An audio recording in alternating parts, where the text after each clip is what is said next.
from the distance, it's just hard to appreciate the enormity of the vessel, the bridge, and the destruction. It's what our economy runs on, and we see tens of these ships coming through every week in the port of Baltimore, and for the last several weeks, zero.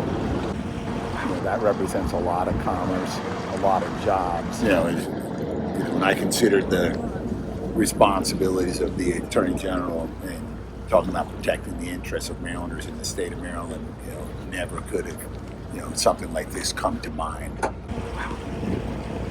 Huge infrastructure, a bridge, the impact on the port, the jobs, businesses, the state of Maryland, quite frankly, the region, if not the nation. Frank Drew, standing by.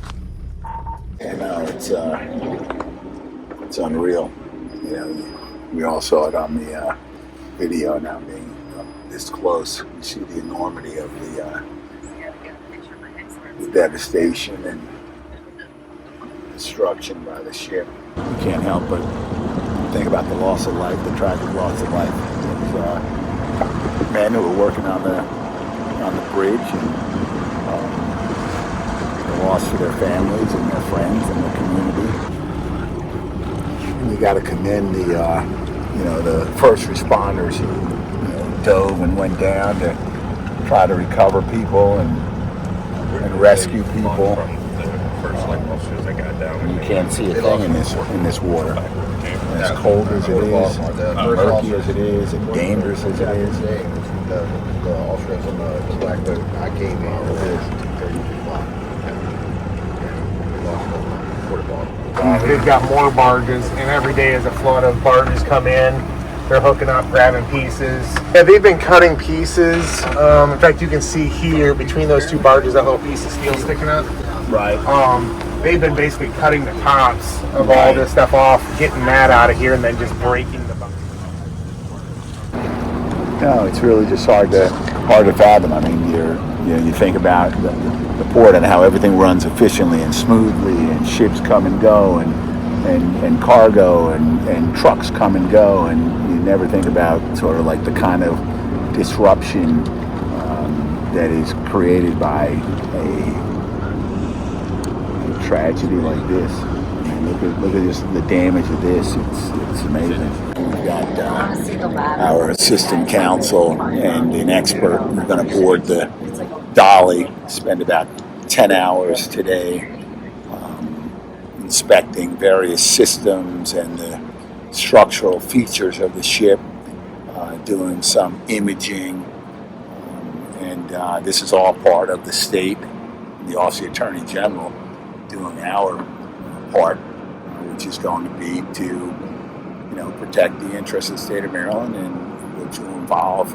legal actions, claims made against a number of parties, everyone from the ship owner, the management company, may include others who designed, manufactured, installed, and maintained various systems on the ship. So at this point, we're not completely clear on who all of the responsible and liable parties are, but that's our responsibility in the Office of the Attorney General.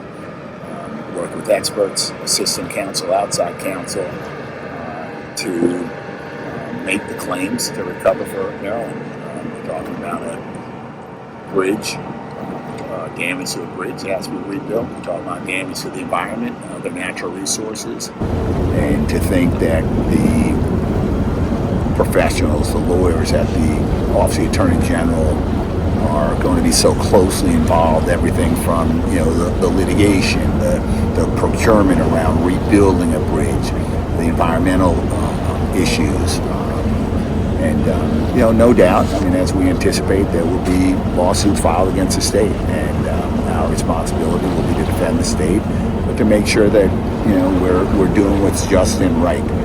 We're supporting obviously the governor. All have been involved in the effort to rescue and recover, restore and rebuild the bridge and restore the port to the vibrant economic engine that it has been for the state of Maryland. So we understand our responsibility. We're not on the front lines in terms of, in the spotlight. We're not in the hazardous terrain or in the water.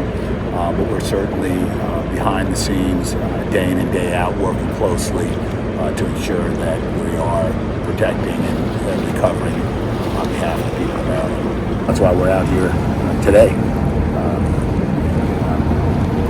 So our work has just begun. Right, Drew, stand by. Roger, good copy. Hopefully, going to be a 4 down there.